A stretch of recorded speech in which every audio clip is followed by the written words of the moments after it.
कपड़े चादर कपड़े में।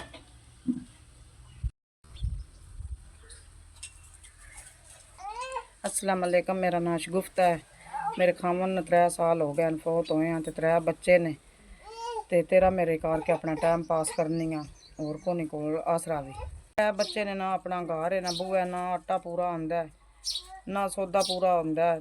एक किसी का ही घर है, पखनवार जिंदगी के 3 यतीम बच्चे ने ते तेरा मेरे करके अपना टाइम पास करीदा। और सवाए अल्लाह तो बिना कोई आसरा भी नहीं, ना कोई चाचा ना कोई बाबा ना कोई भैन भरा बनता है। अगले दिन साढ़े को असीं अपने पाल गए जां वाडे पाल गए। ना आटा घर च पूरा आंदा, ना दाल रोटी पूरा आंदा, ना कोई बच्चों के कपड़े ने, ना कोई जुत्तियां ने।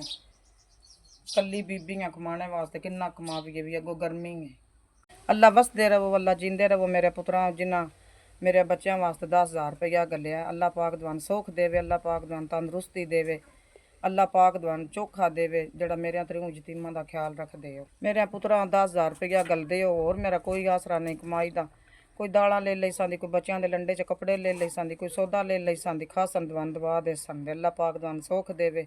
शाला वसदे रवो, शाला जींदे रवो। अल्लाह पाक तुहाडी लम्मी जिंदगी करे।